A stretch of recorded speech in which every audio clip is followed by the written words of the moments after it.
अस्सलाम वालेकुम, कैसे हैं आप सब? होपफुली आप सब ठीक ठाक होंगे, मजे में होंगे और लाइफ को अपनी फैमिली के साथ एंजॉय कर रहे होंगे। आज जनाब आपको हम कराएंगे मस्जिद की सैर। हम निकले थे मस्जिद की तरफ और हमने नमाज पढ़ी सुल्तान काबूस मॉस्क में जुमे की। और उसके बाद हमारी क्या एक्टिविटीज रही आज के ब्लॉग में आप ये सब देखेंगे।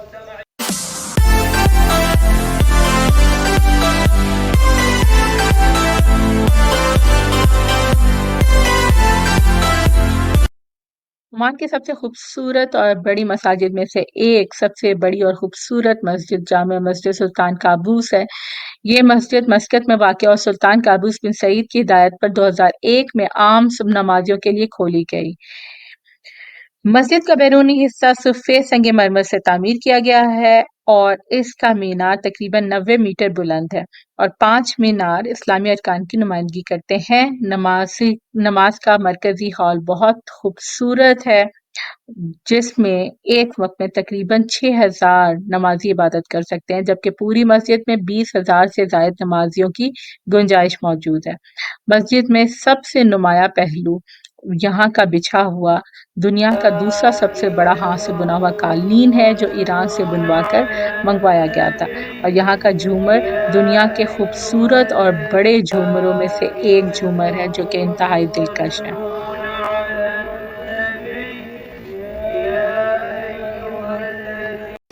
उसके बाद जी हम लंच के लिए पहुँचे बारबेक्यू टुनाइट, जहाँ का खाना मुझे हमेशा से बहुत पसंद है, स्पेशली यहाँ का सूप जो जिससे मैं हमेशा अपने खाने का आगाज़ करती हूँ। Chicken corn soup is amazing. उसके बाद जी हमने इनका जो है लंच बुफे एंजॉय किया, जिसमें बहुत सारे आपको नज़र आ रहे होंगे मज़ेदार खाने मौजूद थे और मीठे में भी बहुत सारी ऑप्शन मौजूद थी। हम फुल होके हमने खाना खाया, बच्चों ने खाना खाया, बहुत इंजॉय किया। खाने में जी था chicken biryani, pulao, vegetable rice थे जिसके साथ चाइनीज़ चिकन शाश्लिक था। उसके अलावा चिकन कोरमा मौजूद था। वेजिटेबल में हमारे पास ऑप्शन थी खट्टे बैंगन की। उसके साथ एक दाल भी होती है यहाँ पे बुफे में। प्लस अगर हम देखें तो बच्चों के लिए जो बारबेक्यू के ज़्यादा शौकीन होते हैं, क्योंकि उनसे सालन वो इतने मज़े से नहीं खाते जितने मज़े से वो बारबेक्यू खाते हैं। तो बारबेक्यू में जी हमारे पास ऑप्शन थी शामी कबाब बोटी की, और साथ में था अफ़गानी कबाब। इसके अलावा जो हमारे पास जो सबसे मज़े की चीज़ थी वो थी इनकी फ्राइड फ़िश, जो बच्चों ने भी और हमने भी बहुत एंजॉय की, साथ रोटी और नान। सबसे मज़े की चीज़ भाई मुझे इनका जो है ना लाइव बारबेक्यू होते हुए देखना बड़ा पसंद है। और फ्रेश गरम गरम बारबेक्यू ये अपने बुफे में लगाते हैं, तो ये बहुत मज़े की चीज़ है। प्लस जी चटनी और सैलड भी मौजूद था, यहाँ का मेन फ्रेश सैलड। और उसके अलावा जो अरबी हुमस और जो लवाजमा सारी चटनी, ग्रीन चटनी, धनिए की, पुदीने की और अनारदाने की, ये सारी चटनियाँ भी मौजूद थीं।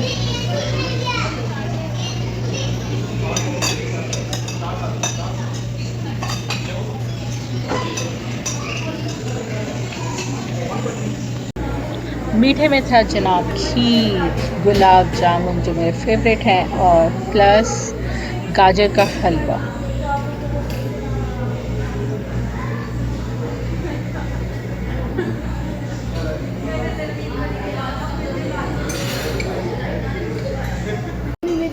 और ये है जनाब बुफे खाने का सही तरीका कि कार्ब्स आप कम से कम खाएं, प्रोटीन पे ज़्यादा ध्यान दें, और इस तरह से हमने आज का लंच एंजॉय किया। और जनाब जब भी हम घर से बाहर कभी घूमने फिरने के लिए या इस तरह से टाइम स्पेंड करने के लिए या डे स्पेंड करने के लिए निकलते हैं, तो कोई प्लान पीछे नहीं होता कि हमने क्या करना है और दिन भर किस तरह से गुजारना है। बस जो उस वक्त समझ आती है वो हम करने लग जाते हैं और वहां चल पड़ते हैं। तो जब हम खाना खा के निकले तो प्लान कुछ भी नहीं था। पूछा कि कहाँ चलें, तो मैंने कहा चलो किसी मॉल में चलते हैं, तो हमें समझ आया कि चलते हैं एवेन्यू मॉल। और वहाँ पे क्योंकि आइकिया भी है, तो वहाँ से भी शॉपिंग थोड़ी बहुत हो जाएगी घर के लिए, और थोड़ा बहुत बच्चे भी मॉल में डिफरेंट एक्टिविटीज एंजॉय कर लेंगे। आए थे जनाब हम आइकिया के लिए थे, लेकिन आइकिया जाने की बजाय हम दूसरे रास्ते चल पड़े क्योंकि बच्चे वहाँ जाना चाह रहे थे, वो देखना चाह रहे थे, एक्सप्लोर करना चाह रहे थे मॉल को और फिर हम चलते-चलते जी पहुँच गए एक लाइब्रेरी और लाइब्रेरी मुझे बहुत पसंद आई क्योंकि वहाँ पे बहुत सारे डिफरेंट टॉपिक्स में बुक्स पड़ी हुई थी और इवन मुझे बायो से रिलेटेड भी बुक्स नज़र आई जो कि मेरा सब्जेक्ट है। अच्छा ये बोर्ड बड़ा इंफॉर्मेटिव था और बड़े मज़े का था, इसलिए फिर मैंने कहा चलो इसकी भी वीडियो बनाती चलती हूँ, मुझे याद रह गई ये चीज़ें, तो फिर मैंने जी इसकी वीडियो बनाई। अच्छा इस तरह की कभी भी मुझे कोई भी इंफॉर्मेटिव चीज़ या कोई भी इम्प्रेसिव चीज़ लगे तो मैं ज़रूर उसकी वीडियो या उसकी जो पिक्चर बना लेती हूँ क्योंकि मेरा प्रोफ़ेशन ऐसा है कि मैं टीचर हूँ और बाद में सम टाइम्स मुझे वही चीज़ें रिक्रिएट करना पड़ती हैं, तो मेरे पास आइडियाज़ सेव रहते हैं। और ये मेरे लिए आसानी हो जाती है। प्लस अच्छा जी हम डिस्कस कर रहे हैं इस लाइब्रेरी को, तो लाइब्रेरी में बैठ के बच्चों ने अपनी-अपनी पसंद की बुक्स जो हैं, वो पढ़ी भी कुछ बुक्स जो हैं वो सेल के लिए भी पड़ी हुई थी, पुरानी बुक्स कम कीमत में, जो बच्चों ने परचेज़ भी की। बहुत अच्छी बुक्स थी और अगर भी आपको भी कभी टाइम मिले तो एवेन्यू मॉल में इस लाइब्रेरी में ज़रूर आएँ, अपने बच्चों के साथ टाइम स्पेंड करें, बहुत अच्छी जगह है। अच्छा जनाब फिर उसके बाद ये बोर्ड भी था जो कि बुक रिव्यू का डिस्प्ले बोर्ड था जो बच्चों ने बुक्स पढ़ी हुई थी उसके बारे में उन्होंने रिव्यूज लिखी हुई थी बुक्स के बारे में कि उस बुक के अंदर क्या था कुछ ने ड्रॉ भी किया हुआ था मेन थीम उस बुक का और ये भी रिव्यू बोर्ड जो है ना बुक रिव्यू बोर्ड वो भी ये भी मुझे बहुत अच्छा लगा कि ये लाइब्रेरी में हमेशा डिस्प्ले होना चाहिए कि वीकली आप डिस्प्ले करें कि बच्चों ने कितनी बुक्स पढ़ी और उसको रिव्यू उस बुक का रिव्यू लिखें वो और उस तरह से डिस्प्ले करें इवन घर में भी अगर बुक रीडिंग की हैबिट आपने डेवलप करनी है तो इस तरह से रिव्यू बोर्ड जरूर रखें ताकि हमें पता चले कि बच्चों ने कितनी बुक्स पढ़ी।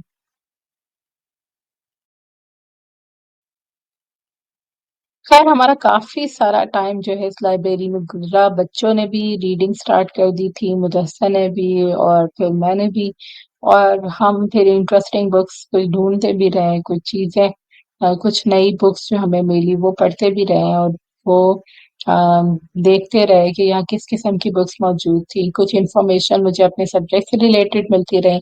तो काफ़ी टाइम हमने यहाँ पे इस लाइब्रेरी में स्पेंड किया और बच्चे बोर नहीं हुए, ना हम बोर हुए। क्योंकि आपको पता है कि किताबें पढ़ना एक ऐसी हॉबी है जो आपको बोर नहीं होने देती और एक जगह पे बैठ के आपको काफ़ी जगहों की सैर करा देती है। तो बुक रीडिंग ऐसी हैबिट है कि जो हमें अपने अंदर भी डेवलप करने की ज़रूरत है आजकल की मशीनी और इंटरनेट के दौर में और अपने बच्चों के अंदर भी ये हैबिट डेवलप करने की बहुत अशद ज़रूरत है।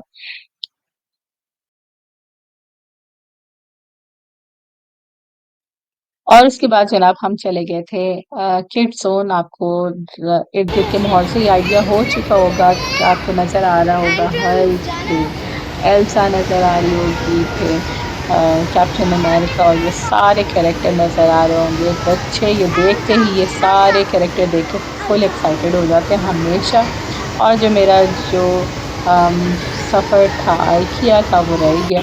वो आपको नेक्स्ट व्लॉग में दिखाऊँगी कि हमने IKEA से क्या-क्या चीज़ें परचेज़ की।